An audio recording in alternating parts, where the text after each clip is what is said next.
ঠিক আছে, শুধু বুকে একটু ব্যথা করতেছিল, তখন মামুনুর রশিদ মামুন ডাক্তারকে কল করে।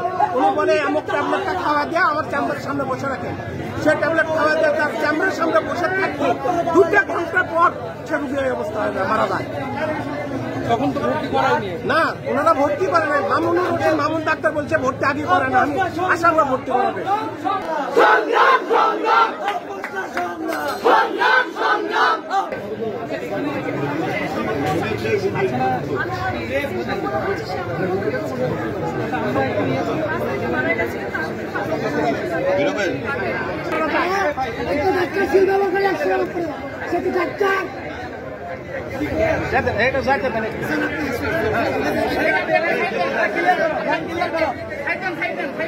ভিতরে আর লোকজন যায় না।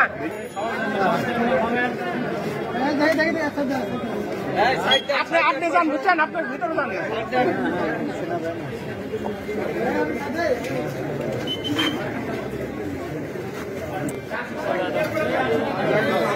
সবাই আসেন না,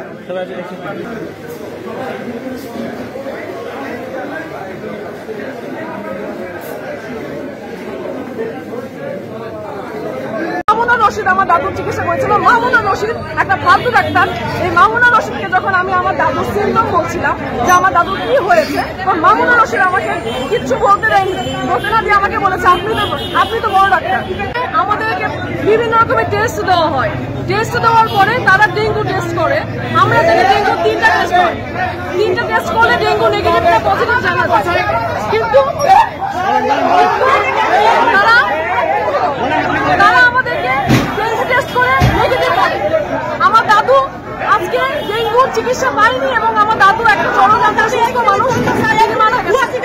এখানে ভুয়া চিকিৎসা এবং কোনো নার্সরা আমাদেরকে ইনজেকশন দেয় না। নার্সেরা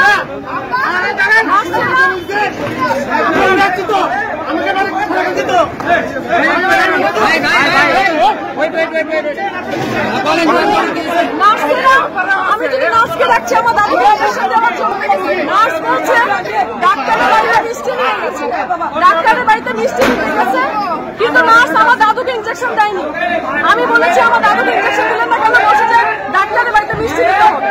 আমি আসলে জানতে চাই যে এই যে কসাইখানা এর বিচার হোক, এর বিচার বগুড়াবাসী করুক এবং দেশের প্রত্যেকটা মানুষ দেখুক যে ডক্টরস ক্লিনিক মানুষের টাকা নেয়, টাকা নিয়ে মানুষকে চিকিৎসা দেয় না। যারা আমরা সচ্ছল পরিবারের তারা আমরা ভাবি যে টাকা দিয়ে ভালো চিকিৎসা করাবো, কিন্তু এরা চিকিৎসা তো দেয় না, উল্টো রোগীকে মেরে ফেলে। 5 তারিখে মারা গেছেন উনি, আর আমরা 7 থেকে 8 দিন, তার 7 থেকে 8 দিন আগে তাকে ভর্তি করেছিলাম এখানে হাসপাতালে। মানে হচ্ছে তার 8-10 দিনের মাথায় তিনি মারা গেছে, কারণ তার ডেঙ্গু ওটা ধরতে পারেনি। কিন্তু জিয়া মেডিকেলে যখন আমরা নিয়ে যাই, জিয়া মেডিকেল বলছে যে আজ থেকে 10 দিন আগে এই রোগীর ডেঙ্গু হয়েছে। তাহলে ডেঙ্গু আক্রান্ত সে 10 দিন ধরে, আর এরা আমাদের ভুল চিকিৎসা, ভুল রিপোর্ট দিয়ে ভুল চিকিৎসা করেছে। একটা ডেঙ্গু রোগীকে আমার দাদুকে দিনের পর দিন তারা ইনজেকশন দিয়েছে, অ্যান্টিবায়োটিক ইনজেকশন, বিভিন্ন রকমের আজে বাজে ওষুধের ইনজেকশন, যাতে করে আমার দাদু 10 দিন পরে মারা গেছে। আমরা তাকে বাঁচাতে পারিনি। এখানে যারা নার্সেরা কাজ করে এরা কোনো সেবা দেয় না। আমাদেরকে বলে যে আপনারা ইনজেকশন দেওয়ার ব্যবস্থা করেন, আপনারা এখানে সেবা করেন। তো আমরা বললাম যে আমরা যদি সেবা করবো তাহলে আমরা কেন এখানে এসেছি? আমরা এখানে এসেছি, আমি সঞ্চিতা দত্ত, আমি একজন অভিনেত্রী। হ্যাঁ, আমি আমার দাদুকে এখানে নিয়ে এসে সেবা পাইনি। এবং শুধু আমার দাদু না, এখানে কোনো রোগীরা এসে চিকিৎসা পায় না, প্রত্যেকে ভুল চিকিৎসা মারা যাচ্ছে। আপনারা শুনলে অবাক হবেন যে আমি যে নার্সকে বলেছিলাম আমার দাদুকে ইনজেকশন দিতে হবে, ডাক্তার বলেছে ইনজেকশন দিতে হবে, নার্সকে খুঁজতে এসেছি।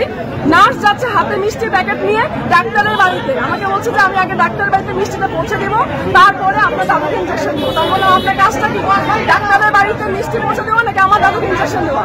তারা বলছে যে না, এখন আমাদের কাজ হচ্ছে ডাক্তারের বাড়িতে মিষ্টি পৌঁছে দেওয়া। ডাক্তার বাড়িতে মিষ্টি পৌঁছে, আমি সবার কাছে জানতে চাই যে এইভাবে চিকিৎসা চলতে পারে? বাংলাদেশের ডাক্তাররা কি লেখাপড়া করে?